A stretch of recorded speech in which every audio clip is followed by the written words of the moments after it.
Some of you might call this hypocritical. I get it. In the past, I've said I wasn't really interested in CarPlay coming to Tesla. And honestly, I still stand by that. Tesla doesn't need it. Their software team is incredible, and the operating system they've built is already tightly integrated with their hardware. It works seamlessly, and I'm perfectly fine if my Tesla never has CarPlay. But here's the twist. I'm extremely excited about CarPlay coming to Aptera. When they mentioned in their latest online webinar that Apple CarPlay and Android Auto will be supported, I was genuinely pumped.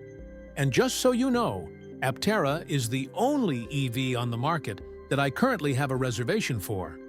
I've never reserved a Cybertruck. I've never reserved a Rivian. I don't plan to. But Aptera? I put in my order because I love everything about it. The efficiency, the design, the solar charging. And now, with CarPlay support, the experience just got even better. I've used CarPlay in other vehicles, so I know what it's capable of. And after hearing CEO Chris Anthony explain why Aptera wants to support CarPlay, I have to say, it's smart and completely justified. The genius of Aptera adopting CarPlay, while I wouldn't suggest it for Tesla, comes down to context. These companies are in very different situations. Aptera is in a funding-dependent stage. They don't have billions of dollars in the bank. They need either the ATVM loan from the Department of Energy or a major investor to reach production. Every dollar counts. Every decision matters. When you're a smaller company trying to stay lean and reduce burn month to month, it doesn't make sense to spend huge sums on a dedicated software team building a custom operating system from scratch. That's expensive, slow, and risky. Contrast that with Tesla or Rivian. These companies have massive funding, consistent revenue streams, and can afford to invest in building their own software ecosystems. Tesla already has a mature OS optimized for its cars. Rivian, while not yet profitable, is delivering thousands of vehicles each month, generating significant revenue per car. For them, developing a custom OS is realistic and ideal. Chris Anthony's approach with Aptera is a smart shortcut. Instead of hiring a large team of engineers to create a full OS, they can leverage CarPlay to handle media, navigation, and other essential functions. It's cost-effective, efficient, and allows Aptera to focus its limited resources on core vehicle systems, like the battery management system, speedometer, hatch and door controls, and optimizing the mobile app. Of course, there are downsides. CarPlay isn't perfect. I've seen wireless CarPlay lag, especially in vehicles like the Lucid, where it struggled when the camera was active. You may also encounter minor conflicts between the car's OS and CarPlay, especially in more complex systems. But for Aptera, these are manageable trade-offs.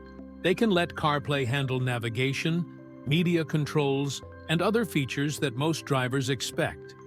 Meanwhile, their software team can focus on what matters most: efficiency, core vehicle functionality, and a strong mobile app. Capital efficiency is just as important as energy efficiency for Aptera. Every dollar saved on software development can be passed on to consumers. Here's the really exciting part. Apple is rolling out an enhanced CarPlay experience in the next few years. This will allow CarPlay to control more of the vehicle itself: speedometers, HVAC controls, heated seats, range indicators, and efficiency metrics. Imagine your iPhone seamlessly managing almost all in-car functions. For a company like Aptera, this is perfect timing. They're still securing funding and finalizing production, which means they have time to integrate enhanced CarPlay as it becomes available. By the time the first Aptera vehicles hit the road, CarPlay could essentially take over the entire display for iPhone users.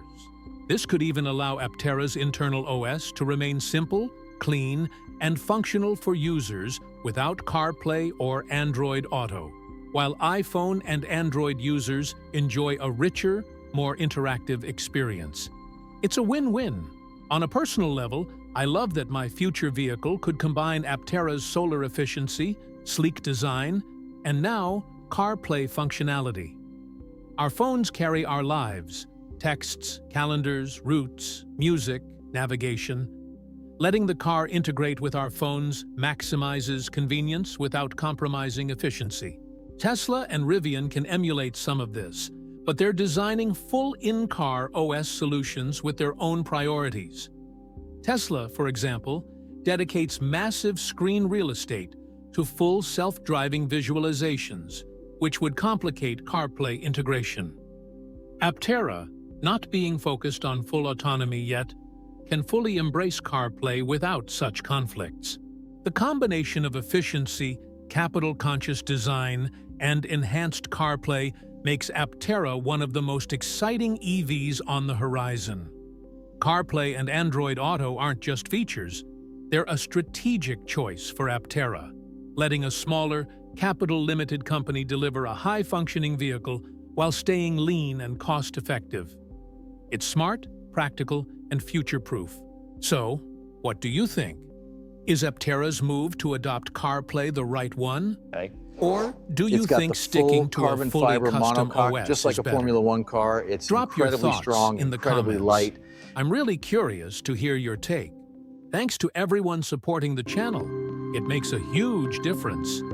And just a heads up, I recently lowered some channel membership prices, so now more people can access behind-the-scenes content and influence which videos we produce next.